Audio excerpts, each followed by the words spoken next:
Okay, so this video today is about how to put dualies on a garden tractor. This is a big part of what you need right here. Carriage bolts. And that's a 1/2 inch carriage bolt. I think it's a foot long. Your carriage bolts, the length will depend on the offset of your wheel and the thickness of your tire on how much it goes over the wheel and stuff like that. But anyway, you'll need a bunch of washers. Go on here. You'll need for each one the lock nut. And then you also need a lock washer because this will be on the inside. So what we're going to use on this dualies, of course that's the dualies, that's the second set that's going on there, on here. That's what I'm going to use as a spacer. Everybody's got, most people's got a cheap wheel weight. I got these on this, but they don't stick out. They wouldn't really work for this. These right here work perfect. Now I got lucky on these wheels. I don't know if you can see it. But anyway, the valve stem's on the inside of this one and that one. So the valve stem's on the inside of these and they're on the outside of these. So that's perfect because, if the valve stem was on the inside and you have the wheel weight on and the other wheel on, then you'd have a hard time. You couldn't air up the tire unless you took all that off.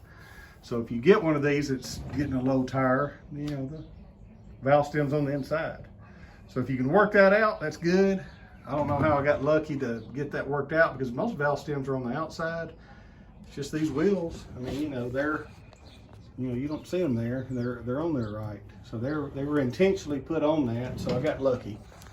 Anyway, I'll let you know what I'm fixing to do. And so so the carriage bolts, I'm not going to show this on the video, but the carriage bolts, if you don't know, is a perfect fit for right here.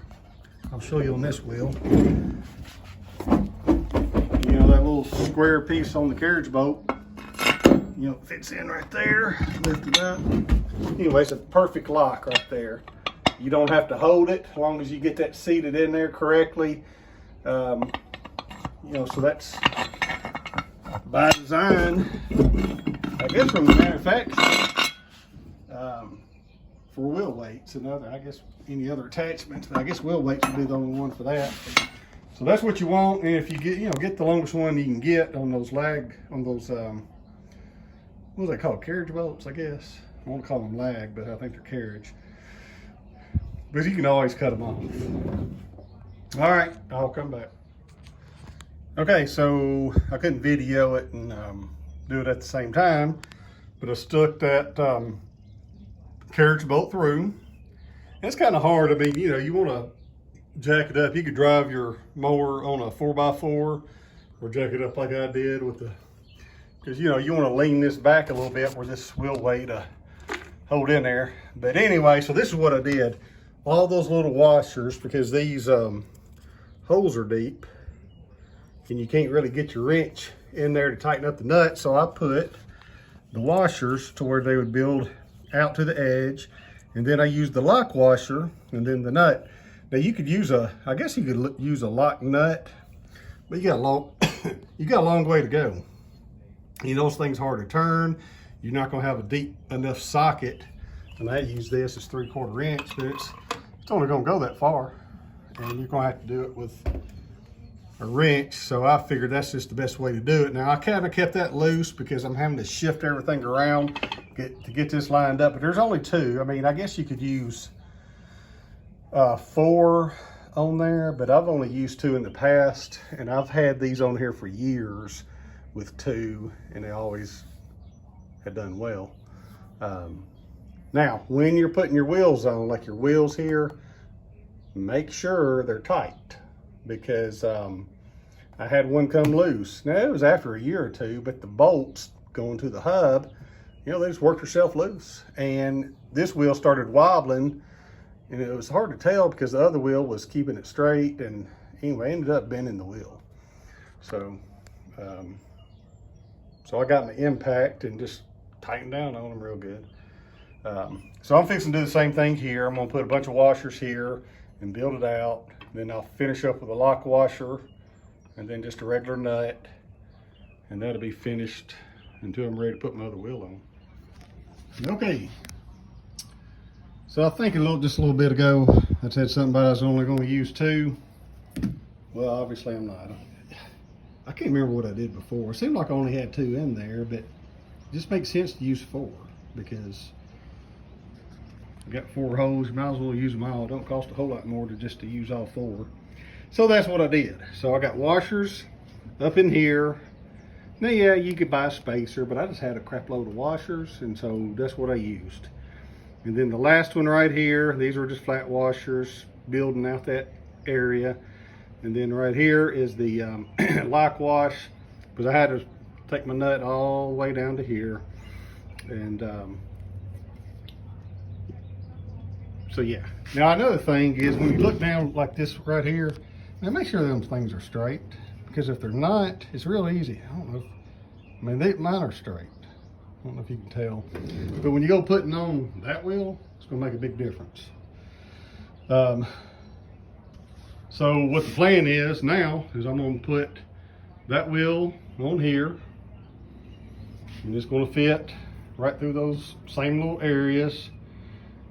And hopefully there's enough room with the width of my wheels touching and all that it'll shine through. If not, I'm gonna have to go back to give me some bigger ones, because these are different wheels than I used before, so I'm hoping it's gonna work out. But anyway, you just want to make sure this is probably your key to the whole thing, is making sure these are tight, your nuts are tight on the hub, because I've run into all that before.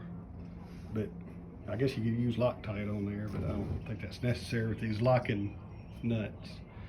I mean washers. So anyway, that's what it looks like.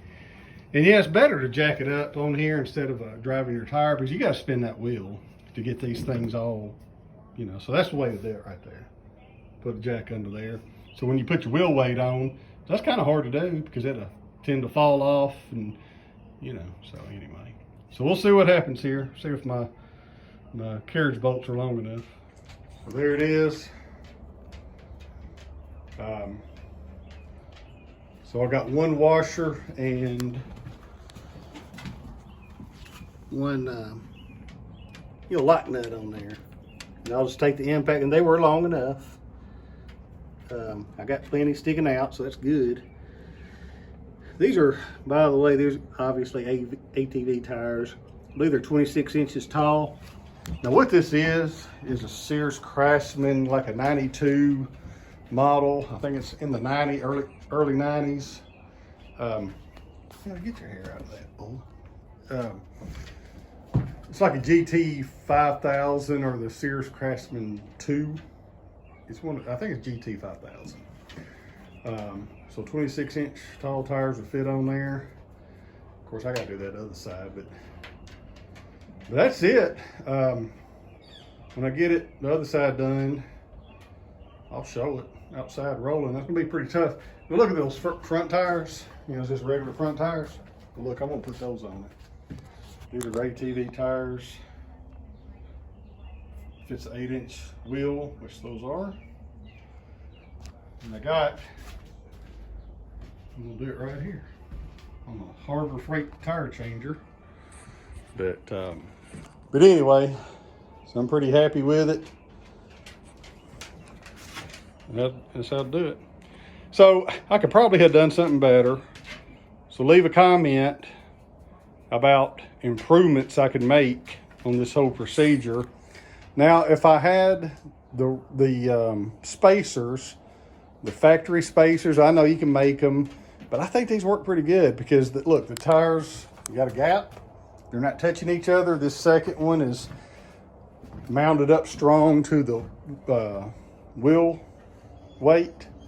So I think, like I say, I've had it like this for years. I'm just now putting them back on different tires. So I think we're gonna be good. Anyway, leave me a comment about it and give me some suggestions on how to improve it.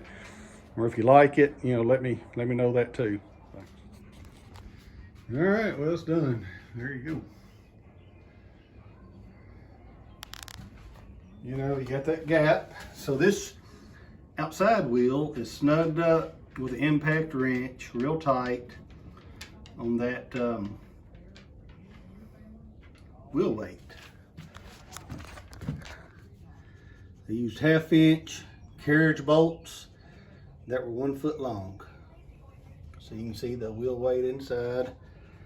I've done this had them on here on a different set of wheels for a couple of years.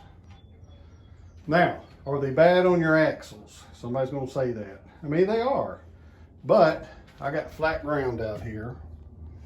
Mine's mainly for show. Now, I did buy a property a couple of years back, and that's when I did this. It had a big slope to it. It was smooth, but it had a slope to it where a regular lawnmower, you know, you'd almost tip over on.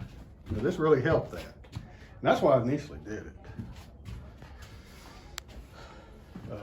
But I ended up selling that property, so now I just think it looks cool. So anyway, sometime when I feel like it, I'm gonna put those wheels on here.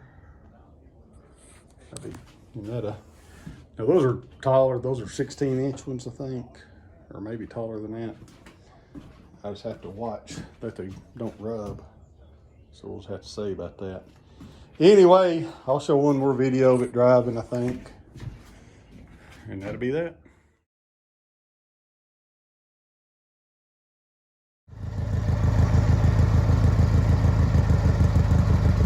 There she blows. Goodbye.